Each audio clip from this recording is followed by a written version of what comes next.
할렐루야, 메리 크리스마스. 어떻게 성탄 분위기가 좀 나나요? 성탄 트리도 있고, 포인세피아도 있고, 그리고 산타크로스 모자까지. 어떻습니까? 성탄절의 분위기와 기분이 좀 나십니까? 하지만 이러한 것들이 성탄절을 대표하는 것은 아닙니다. 성탄절은 예수님이 이 땅에 태어나신 것을 기념하는 날이죠. 그러면 예수님이 이 땅에 태어나실 때 성경은 뭐라고 말씀하고 있는지 한번 보도록 하겠습니다. 누가복음 2장 14절 말씀입니다. 지극히 높은 곳에서는 하나님께 영광이요 땅에서는 기뻐하심을 입은 사람들 중에 평화로다 하니라. 지극히 높은 곳에서는 하나님께 영광이요 땅에서는 하나님의 기뻐하심을 받은 사람들 중에서 평화로다. 지극히 높은 곳에서는 하나님께 영광이요 땅에서는 하나님의 기뻐하심을 입은 사람들 중에 평화로다라고 이야기하고 있습니다. 그러면 예수님이 이 땅에 오신 이유와 목적이 어디에 있습니까? 바로 평화를 주기 위해서 이 땅에 오셨다라고 하는 것입니다. 평화는 뭔가요? 피스 또는 샬롬이라고 이야기하는데, 그것은 고요한 평화, 아무것도 없는, 문제가 없는, 근심이 없는 그런 평화를 말하고 있지 않습니다. 왜냐하면 예수님이 이 땅에 태어나신 그 시대적 상황과 이 말씀은 전혀 맞지 않기 때문에 그렇습니다. 예수님이 태어나신 때의 유대라고 하는 나라는 로마의 속박에 있는 우리나라의 마치 일제강점기와 똑같은 시기의 때입니다.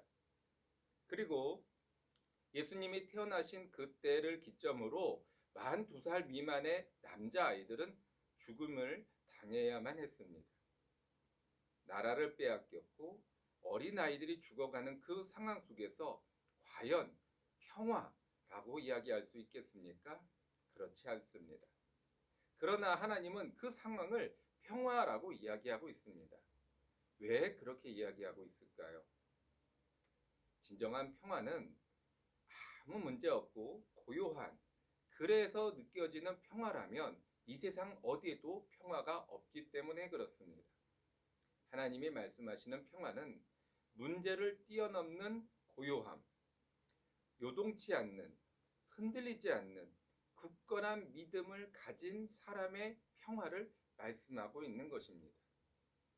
자, 그런데 그 앞부분의 말씀을 다시 한번 보면 기뻐하심을 받은, 기뻐하심을 입은 사람들 중에라고 이야기하고 있습니다. 무엇을 기뻐할 수 있을까요? 무엇을 정말로 우리가 하나님 앞에 기뻐할 수 있을까요? 우리들의 삶을 돌아보면 지난 1년 동안의 삶이 과연 기뻐할 수 있습니까? 아니, 이 예수님의 시대에도 과연 기뻐할 수 있었겠습니까? 예수님은 자기 집조차 없이 길거리, 노상에서 태어나신 분입니다. 말이 좋아 곡간이지 우리가 뭐 영화나 또는 뭐 이런 인형을 통해서 보는 것처럼 성스럽고 깨끗하고 아름다운 그런 마국간이 아니라 말 그대로 돼지 우리의 돼지 밥그릇과 같은 곳에 태어나셨습니다. 기뻐할 수 없죠. 그런데도 하나님은 우리들 가운데 기뻐하심을 입은 사람들 중에 평화라고 말씀하고 있습니다. 왜 예수님은 이 땅에 오시면서 기쁨과 평화를 전하여 주시고 계실까요? 어떤 기쁨, 어떤 평화를 우리에게 전달해 주고 있는 것일까요? 예수님이 이 땅에 오셨을 때 무엇을 위하여 오셨는가를 생각해 본다면 왜 기뻐해야 하고 또 우리의 삶은 어렵고 힘듦 속에서도 왜 평화를 누릴 수 있는가 볼 수 있기 때문에 그렇습니다. 예수님은 이 땅에 병든 사람을 치료하여 주시기 위해서 오신 것이 아닙니다. 그저 가난하고 헐벗고 굶주린 사람을 먹이고 입히기 위해서 오신 것도 아닙니다. 물론 오셔서 그러한 사역을 많이 하셨습니다. 하지만 잘 생각해 보세요. 예수님께서 정말로 병든 사람을 고쳐주시기 위하셨다고 한다면 그냥 말씀 한마디로 모든 사람, 이 세상의 모든 병든 사람은 다 치료함을 받으라 하면 되지 않겠습니까? 아니면 가시는 곳곳마다 병든 사람들만 찾아다니면서 그 병든 사람을 고쳐주셔야 하지 않겠습니까? 베데스다 연못가에서 그 38년 된 병자 한 사람만 고쳐줄 것이 아니라 그곳에 누워있는 모든 사람들을 다 고쳐주셔야 하지 않겠습니까? 헐벗고 굶주린 사람들을 먹이고 입히시는 것이 예수님의 사역에 이 땅에 오신 목적이었다고 한다면 오병이의 기적은 한 번만 있어서는 안 되고 날마다 때마다 끼니 때마다 오병이의 기적은 계속해서 일어나야만 하는 것입니다. 하지만 예수님은 그렇게 하지 않으셨습니다. 우리 마가복음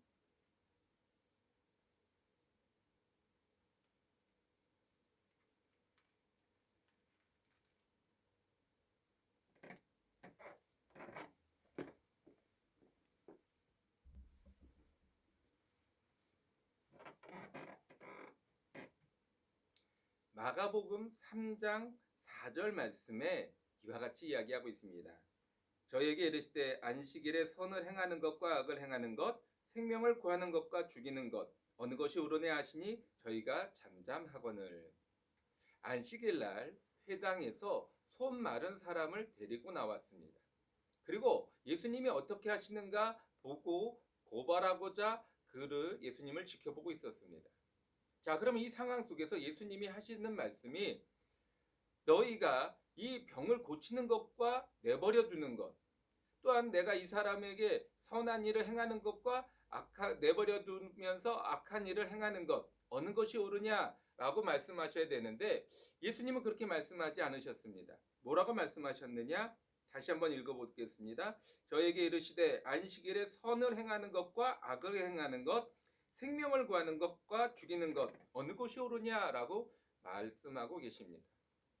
예수님의 관심은 그 손 마른 사람에게 있는 것이 아니라 생명을 구하는 것에 있었다라고 하는 것입니다. 다시 말하면 예수님이 이 땅에 오신 목적과 이유는 생명을 구하기 위해서 오셨다라고 하는 것입니다. 그래서 우리들의 삶 속에 아직 어려움이 있고 아직 힘듦이 있고 아직 해결되지 않은 문제가 있다 할지라도 기뻐할 수 있는 것은 그 예수님의 생명이 내 안에 있기 때문에 그렇습니다. 여러분, 예수님이 이 땅에 오신 날을 기념하는 날입니다. 그러면 예수님이 이 땅에 오심으로 예수님의 그 생명, 하나님의 그 구원의 역사는 이미 시작되었습니다. 그러면 기뻐해야 하지 않을까요? 기쁨이 절로 나타나지 않을까요? 여러분, 우리가 요즘 집값이 많이 오르고 많이 이렇게 어려움을 겪는 분들도 많이 계십니다. 자, 그런데 우리가 아름다운 곳에 가장 좋은 집을 계약을 했다라고 가정을 해보십시다. 생각만 해도 기분이 좋은데요. 예, 여러분들도 아마 그럴 것 같습니다. 아주 아름다운 곳에, 아주 좋은 곳에 우리가 집을 계약을 했습니다. 그리고 나는 이제 그 잔금까지 준비되어 있어서 이제 그 집이 완공되고 내가 잔금을 치르고 들어갈 날만 기다리고 있습니다. 그러면 배부르지 않을까요?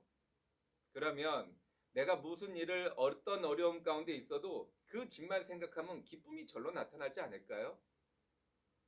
이와 같습니다. 생명이라고 하는 것은 지금 내가 저 천국에 이르지는 못했을지 몰라도 그 생명으로 인해서 기뻐하는 것입니다. 그리고 아무리 어려운 일이 있어도 나는 늘 편안한 것입니다. 이것이 누가복음 2장 14절에서 말씀하고 있는 기뻐하는 사람들 중에 평화로다라고 말씀하고 있는 것입니다. 예수님이 이 땅에 생명을 위해 오셨습니다. 그리고 그 생명은 지금 내 안에서 살아 숨쉬고 있습니다. 그것을 가진 자는 기쁨이 충만할 것이고 그 기쁨이 충만한 사람은 지금 코로나 아니라 어떠한 어려움 속에서도 편안을 누리실 수 있을 것입니다. 그러므로 우리가 무엇인가 분주하고 무엇인가 불안하고 무엇인가 답답한 이 상황 속에서 우리 성탄절을 맞이하는 마음은 기쁨과 평화임을 꼭 기억하시기 바라겠습니다. 그리고 그것은 내 마음에 하나님께서 주시는 놀라운 축복입니다. 여러분, 이 성탄절에 이 주님께서 주시는 기쁨과 평화를 누려보시기 않으시겠습니까? 메리 크리스마스.